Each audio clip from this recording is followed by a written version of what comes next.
और अब कल आपको क्या करना चाहिए। आइए आपको बताते हैं कि क्या कुछ खास लेकर आए हैं हम कार्यक्रम में। आज आपके लिए जानेंगे कि 5 दिन की गिरावट के बाद बाजार में जो रिकवरी दिखाई दी है वो कितनी सस्टेनेबल है। क्या लगता है कि क्या आने वाले ट्रेडिंग सेशंस में भी हम बाजार में इस तेजी को जारी रख पाएंगे।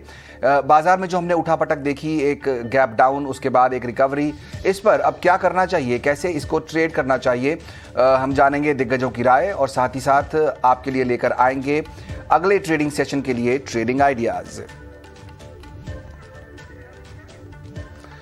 और बाजार में लगातार 5 दिन की गिरावट के बाद आज हमने अच्छी रिकवरी देखी। निफ्टी नीचे से 441 अंक सुधरकर 17,250 के ऊपर बंद हुआ। वहीं बैंक निफ्टी में करीब 750 अंकों की मजबूती दिखी।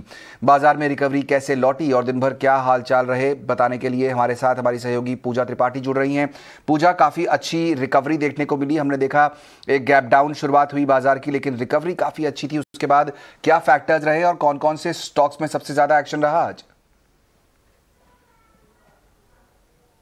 जी, आज हमने देखा कि बाजार में निचले स्तरों से एक शानदार रिकवरी देखी गई है। शुरुआत काफी कमजोरी थी, लेकिन जैसा कि आपने बताया कि अच्छी रिकवरी थी। निचले स्तरों से अगर देखेंगे तो निफ्टी में करीब 400 अंकों की रिकवरी और सेंसेक्स में निचले स्तरों से करीब 1400 अंकों की रिकवरी देखने को मिली है। तो पिछले 5-6 दिनों से जो गिरावट चल रही थी उस पर कहीं ना कहीं ब्रेक लगा है।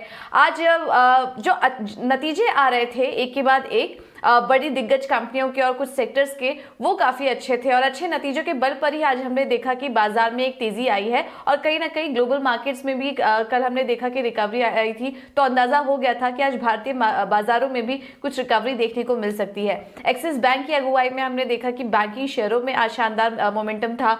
मारुति ने अच्छे नतीजे पेश किए और उससे भी निफ्टी को कहीं ना कहीं सहारा मिला। इसके बाद अगर आज आईटी को छोड़ दे, जो कि मामूली कमजोरी वहां पर देखी थी, तो लगभग सभी सेक्टर आज हरे निशान में कारोबार कर रहे थे। इसके अलावा जो सरकारी कंपनियां थी, ऑटो और बैंक्स, यहां पर भी अच्छी तेजी देखने को मिली और सबसे ज्यादा जो मार्केट की तेजी में लीड कर रहे थे वो यही सारे सेक्टर थे। निफ्टी में चढ़ने वाले शेयरों पर नजर डालें तो आज मारुति सुजुकी अच्छे नतीजों के दम पर शानदार तेजी, करीब 3% से ज्यादा की मजबूती वहां देखी गई। एक्सिस बैंक के नंबर्स काफी अच्छे थे और हमने देखा बाजार खुलने के बाद करीब 6 से 7% का गेन वहां देखा गया। इसके बाद एसबीआई और यूपीएल जैसी कंपनियों में भी आज शानदार तेजी थी। सरकारी कंपनियों में आज हमने देखा कि अच्छा मोमेंटम दिन भर बना रहा। नाल्को, एमएमटीसी, जीएमडीसी, ये कुछ ऐसी कंपनियां थी जहां पर कि अच्छा गेन था। आज बैंकिंग शेयरों में भी अच्छी तेजी थी। एक्सिस बैंक के तो नतीजे थे, लेकिन एक के बाद एक जो मिड कैप कंपनियां अपने नतीजे घोषित कर रही हैं वो भी काफी अच्छे हैं। उसके चलते देखिए आज बंधन बैंक मजबूत था। इसके अलावा फेडरल बैंक में भी जो नतीजे आए हैं वो भी अच्छे थे, वहां पर भी अच्छी तेजी देखने को मिली और इंडसइंड बैंक ने भी आज मजबूती के साथ कारोबार किया। रियल्टी शेयर जो कि काफी ज्यादा पिटे थे पिछले 2-3 दिनों में, वहां पर आज रिकवरी हमने देखी और फिनिक्स मिल, प्रेस्टीज एस्टेट्स, आईबी रियल और सनटेक, ये कुछ ऐसे स्टॉक्स हैं जहां पर कि अच्छी मजबूती के साथ कारोबार होता हुआ दिखाई दिया। बिल्कुल, बहुत बहुत शुक्रिया पूजा उस पूरे अपडेट के लिए। और आपको ले चलते हैं सीधा जहां अभी राष्ट्रपति रामनाथ कोविंद देश को संबोधित कर रहे हैं गणतंत्र दिवस से ठीक पहले। आइए सुनते हैं वो क्या कह रहे हैं। मजबूती से खड़ा है। इन्हीं जीवन मूल्यों में हमारी सामूहिक विरासत भी परिलक्षित होती है। इन जीवन मूल्यों को मूल अधिकारों तथा नागरिकों के मूल कर्तव्यों के रूप में हमारे संविधान द्वारा बुनियादी महत्व प्रदान किया गया है। अधिकार और कर्तव्य एक ही सिक्के के दो पहलू हैं। संविधान में उल्लिखित मूल कर्तव्यों का नागरिकों द्वारा पालन करने से मूल अधिकारों के लिए समुचित वातावरण बनता है। आह्वान किए जाने पर राष्ट्र की सेवा करने के मूल कर्तव्य को निभाते हुए हमारे करोड़ों देशवासियों ने स्वच्छता अभियान से लेकर कोविड टीकाकरण अभियान को जन आंदोलन का रूप दिया है। ऐसे अभियानों की सफलता का बहुत बड़ा श्रेय हमारे कर्तव्यपरायण नागरिकों को जाता है। मुझे विश्वास है कि हमारे देशवासी इसी कर्तव्य निष्ठा के साथ राष्ट्र हित के अभियानों को अपनी सक्रिय भागीदारी से मजबूत बनाते रहेंगे। प्यारे देशवासियों, भारत का संविधान 26 नवंबर 1949 को संविधान सभा द्वारा अंगीकृत, अधिनियमित और आत्मार्पित किया गया। उस दिन को हम संविधान दिवस के रूप में मनाते हैं। उसके 2 महीने बाद 26 जनवरी 1950 से हमारा संविधान पूर्णतः प्रभावी हुआ। ऐसा सन 1930 के उस दिन को यादगार बनाने के लिए किया गया था जिस दिन भारतवासियों ने पूरी आज़ादी हासिल करने का संकल्प लिया था। सन 1930 से 1947 तक हर साल 26 जनवरी को पूर्ण स्वराज दिवस के रूप में मनाया जाता था। अतः यह तय किया गया कि उसी दिन से संविधान को पूर्णतः प्रभावी बनाया जाए। सन 1930 में महात्मा गांधी ने देशवासियों को पूर्ण स्वराज दिवस मनाने का तरीका समझाया था। उन्होंने कहा था, चूँकि हम अपने ध्येय को अहिंसात्मक और सच्चे उपायों से ही प्राप्त करना चाहते हैं और यह काम हम केवल आत्मशुद्धि के द्वारा ही कर सकते हैं, इसलिए हमें चाहिए कि उस दिन हम अपना सारा समय यथाशक्ति कोई रचनात्मक कार्य करने में बिताएं। यथाशक्ति रचनात्मक कार्य करने का गांधी जी गणतंत्र दिवस का उत्सव मनाने के दिन और उसके बाद भी हम सब की सोच और कार्यों में रचनात्मकता होनी चाहिए। गांधी जी चाहते थे कि हम अपने भीतर झांक कर देखें, आत्मनिरीक्षण करें और बेहतर इंसान बनने का प्रयास करें और उसके बाद बाहर भी देखें, लोगों के साथ सहयोग करें और एक बेहतर भारत तथा बेहतर विश्व के निर्माण में अपना योगदान करें। प्यारे देशवासियों, मानव समुदाय को एक दूसरे की सहायता की इतनी ज़रूरत कभी नहीं पड़ी थी जितनी कि आज है। अब 2 साल से भी अधिक समय बीत गया है, लेकिन मानवता का कोरोना वायरस के विरुद्ध संघर्ष अभी भी जारी है। इस महामारी में हजारों लोगों को जान से हाथ धोना पड़ा है। पूरे विश्व की अर्थव्यवस्था पर आघात हुआ है। विश्व समुदाय को अभूतपूर्व विपदा का सामना करना पड़ा है। नित्य नए रूपों में यह वायरस नए संकट प्रस्तुत करता रहा है। यह स्थिति मानव जाति के लिए एक असाधारण चुनौती बनी हुई है। महामारी का सामना करना भारत में अपेक्षाकृत अधिक कठिन होना ही था। हमारे देश में जनसंख्या का घनत्व बहुत ज़्यादा है और विकासशील अर्थव्यवस्था होने के नाते हमारे पास इस अदृश्य शत्रु से लड़ने के लिए उपयुक्त स्तर पर बुनियादी ढांचा तथा आवश्यक संसाधन पर्याप्त मात्रा में उपलब्ध नहीं थे। लेकिन ऐसे कठिन समय में ही किसी राष्ट्र की संघर्ष करने की क्षमता निखरती है। मुझे यह कहते हुए गर्व का अनुभव होता है कि हमने कोरोना वायरस के खिलाफ असाधारण दृढ़ संकल्प और कार्य क्षमता का प्रदर्शन किया है। पहले वर्ष के दौरान ही हमने स्वास्थ्य सेवा के बुनियादी ढांचे को विस्तृत तथा मजबूत बनाया और दूसरे देशों की मदद के लिए भी आगे बढ़े। दूसरे वर्ष तक हमने स्वदेशी टीके विकसित कर लिए और विश्व इतिहास में सबसे बड़ा टीकाकरण अभियान शुरू कर दिया। यह अभियान तेज गति से आगे बढ़ रहा है। हमने अनेक देशों को वैक्सीन तथा चिकित्सा संबंधी अन्य सुविधाएं प्रदान कराई हैं।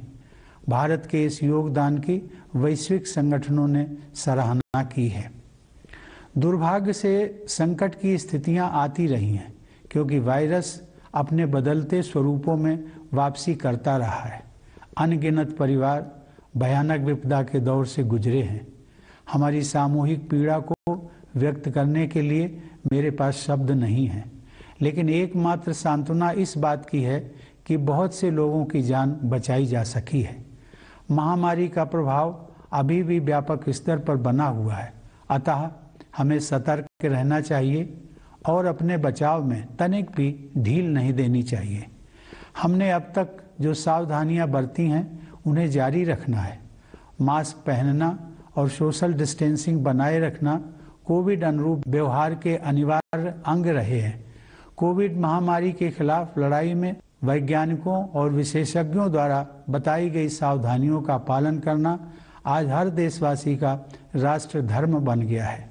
यह राष्ट्र धर्म हमें तब तक निभाना ही है जब तक यह संकट दूर नहीं हो जाता। संकट की इस घड़ी में हमने यह देखा है कि कैसे हम सभी देशवासी एक परिवार की तरह आपस में जुड़े हुए हैं। सोशल डिस्टेंसिंग के कठिन दौर में हम सब ने एक दूसरे के साथ निकटता का अनुभव किया है। हमने महसूस किया है कि हम एक दूसरे पर कितना निर्भर करते हैं। कठिन परिस्थितियों में लंबे समय तक काम करके यहाँ तक कि मरीजों की देखभाल के लिए अपनी जान जोखिम में डालकर भी डॉक्टरों, नर्सों और पैरामेडिक्स ने मानवता की सेवा की है। बहुत से लोगों ने देश में गतिविधियों को सुचारू रूप से जारी रखने के लिए ये सुनिश्चित किया है कि अनिवार्य सुविधाएं उपलब्ध रहें तथा सप्लाई चेन में रुकावट न पैदा हो। केंद्र और राज्य स्तर पर जन सेवकों, नीति निर्माताओं, प्रशासकों और अन्य लोगों ने समय अनुसार कदम उठाए हैं। इन प्रयासों के बल पर हमारी अर्थव्यवस्था ने फिर से गति पकड़ ली है। प्रतिकूल परिस्थितियों में भारत की दृढ़ता का यह प्रमाण है कि पिछले साल आर्थिक विकास में आई कमी के बाद इस वित्त वर्ष में अर्थव्यवस्था के प्रभावशाली दर से बढ़ने का अनुमान है। यह पिछले वर्ष शुरू किए गए आत्मनिर्भर भारत अभियान की सफलता को भी दर्शाता है। सभी आर्थिक क्षेत्रों में सुधार लाने और आवश्यकता अनुसार सहायता प्रदान करने हेतु सरकार निरंतर सक्रिय रही है। इस प्रभावशाली आर्थिक प्रदर्शन के पीछे कृषि और मैन्युफैक्चरिंग क्षेत्रों में हो रहे बदलावों का प्रमुख योगदान है। मुझे यह जानकर प्रसन्नता हुई है कि हमारे किसान, विशेषकर छोटी जोत वाले युवा किसान, प्राकृतिक खेती को उत्साहपूर्वक अपना रहे हैं।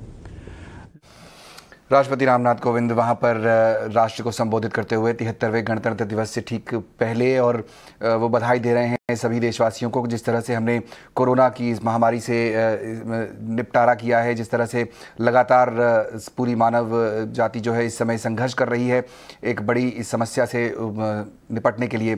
कल गणतंत्र दिवस मनाएगा पूरा देश और राजपथ पर हम एक शानदार झांकी का प्रदर्शन भी देखेंगे, परेड भी देखेंगे। ईटी नाउ स्वदेश पर भी हम लगातार अपडेट उससे जुड़ी आपको देते रहेंगे। चलिए फिलहाल एक बार फोकस और करते हैं कल की तैयारी हमारे शो पर। हमारे साथ दो खास मेहमान जुड़े हुए हैं, आशीष महेश्वरी और देवांग शाह। आप दोनों का बहुत बहुत स्वागत है। देवांग, मैं आपसे शुरुआत करना चाहूँगा। एक शानदार रिकवरी हमने देखी आज लोअर लेवल से 16,830-34 के आसपास तक निफ्टी गिर गया था, उसके बाद अब 17,270 के ऊपर जाकर जो बंद हुआ है। क्या रीड किया आपने इस मूव में आज बाजार के? बात करें तो आफ्टर 5 डेज के करेक्शन के बाद हमने आज देखा है लोअर लेवल से काफी अच्छी रिकवरी देखी गई है, बट इस तरह की वॉलेटिलिटी मार्केट में इंटैक्ट रहेगी हमें लगता है। ओवरऑल यहाँ पे स्टॉक स्पेसिफिक अप्रोच रखने की सलाह है in this particular market. Nifty के सपोर्ट लेवल की बात करें तो इमीडिएट सपोर्ट है 17,000 फ्यूचर का एंड 16,800 एक सपोर्ट जोन है निफ्टी फ्यूचर के लिए। रेजिस्टेंस की बात करें 17,500 17,550 एक रेजिस्टेंस जोन है निफ्टी फ्यूचर के लिए। आशीष, आप क्या देखते हैं? इतनी ज्यादा वॉलेटिलिटी हम देख रहे हैं बाजार में और ग्लोबल मार्केट्स का जाहिर तौर पर असर दिखाई दे ही रहा है। आपको लगता है कि ये वॉलेटिलिटी अभी बजट के समय तक जारी रह पाएगी? बिल्कुल, मेरा मानना है जो वॉलेटिलिटी का दौर देखने को मिल रहा है वो बिल्कुल जारी रहेगा, क्योंकि जैसे भूकंप आता है तो एक भूकंप के बाद में उसके पोस्ट ट्रेमर्स भी आगे फील होते रहते हैं, तो उसको हमारे मार्केट में वोलेटिलिटी बोल सकते हैं। क्योंकि जिस हिसाब से जो गिरावट आई है वन वे, हमने 5 दिन एक बड़ी गिरावट, जो इंडेक्स बाजार के पिलर्स थे उन सभी में भी गिरावट आती देखी, तो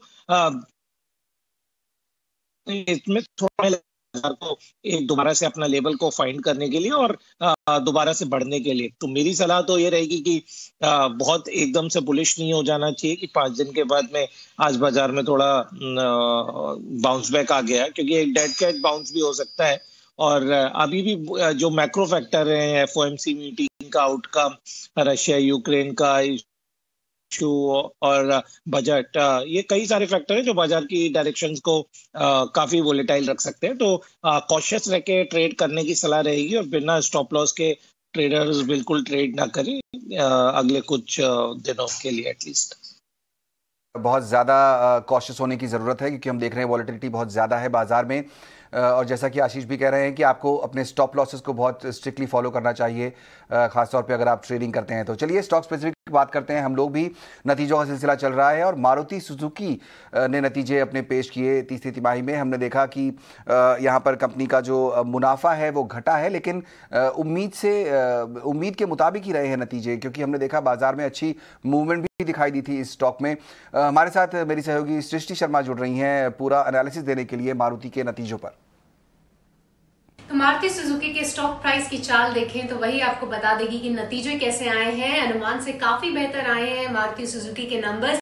अगर कंपनी की रेवेन्यू देखें तो वो इन लाइन आई है हमारे अनुमान के मुताबिक। बट इसके अलावा जितने भी अन्य हेडलाइन नंबर्स हैं जैसे EBITDA, मार्जिन और मुनाफा, वहां पे जबरदस्त अच्छी ग्रोथ देखने को मिली है। हम इनका जैसे EBITDA देखें तो हालांकि 30% की साल साल यहाँ पे गिरावट है, पर कंपनी ने अनुमान से कई बेहतर करीब 1550 करोड़ के आसपास EBITDA घोषित किया है। और सबसे अहम नंबर है कंपनी के मार्जिन, क्योंकि पिछले क्वार्टर कंपनी के जो मार्जिन रहे थे वो मात्र 4.1% पे देखने को मिले थे। पिछले साल इसी क्वार्टर में कंपनी के मार्जिन जो है वो 9.5% पे देखने को मिले थे और इस बार हमारा अनुमान था कि 5.8% रहेंगे, बट कंपनी ने 6.7% के मार्जिन घोषित किए हैं। और आखिरी में हमारा अनुमान था कि 900 करोड़ के आसपास कंपनी मुनाफा घोषित करेगी। 1000 करोड़ से भी ज्यादा का कंपनी ने इस तिमाही अपना मुनाफा घोषित किया है। हालांकि कंपनी का कहना है कि पूरी तरीके से ये उत्पादन नहीं कर पाए हैं चिप शॉर्टेज की दिक्कतों के चलते।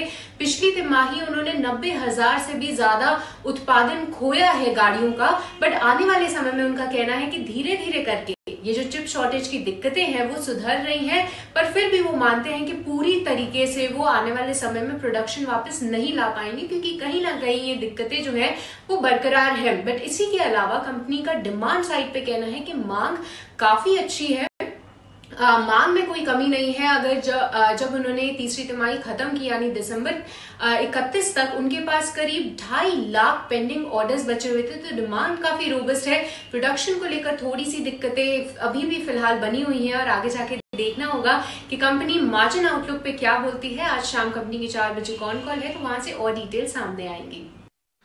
ओके आशीष, आप देख पाए मारुति का नतीजे। हमारी उम्मीद से थोड़े से तो बेहतर ही रहे और फोकस में लगातार ये कंपनी भी है, बता रही है कि डिमांड बहुत ज़्यादा है, बैकलॉग अभी भी बचा हुआ है। कैसे रीड करेंगे आप मारुति के नंबर्स को? 2-3 बातें जो पॉजिटिव नजर आती है।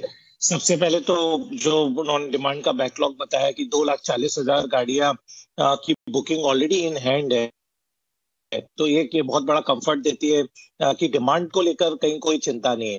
दूसरा, जो EBITDA मार्जिन में भी इंप्रूवमेंट देखने को मिला, जो पिछले क्वार्टर में ऑल टाइम लो पे पहुंच गया था, वहां से रिबाउंड देखने को मिला है।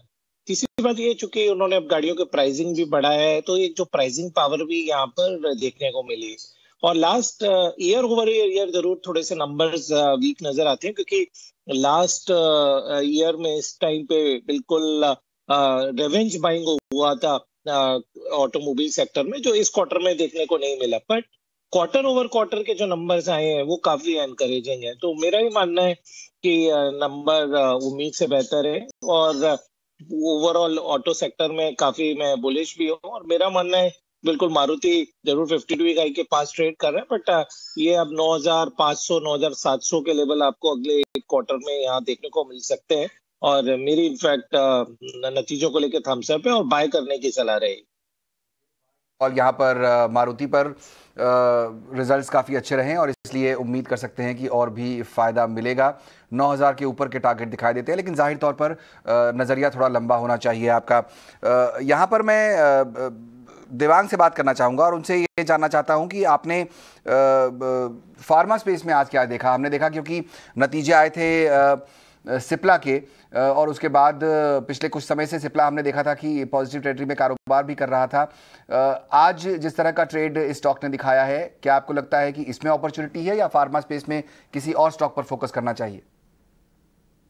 सिर्फ फार्मा स्पेस में बात करें ओवरऑल तो हमें लगता है सन फार्मा है जो काफी अपने एक सपोर्ट जोन के पास है। ओवरऑल अगर हम थोड़ा लॉन्गर टर्म चार्ट पे देखें तो अभी भी stock height of forward term chart structure में ट्रेड कर रहा है। तो सन फार्मा में बाय एंड डिक्लाइन की स्ट्रेटेजी रखनी चाहिए। 780 का एक सपोर्ट जोन है सन फार्मा के लिए।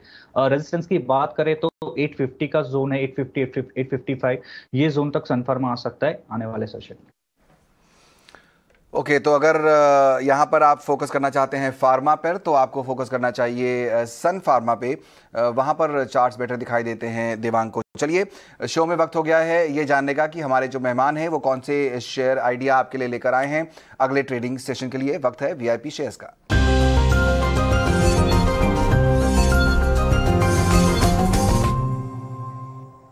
आशीष, आपसे शुरुआत करना चाहूंगा, कौन से स्टॉक आइडियाज आज आप लेकर आए हैं हमारे दर्शकों के लिए?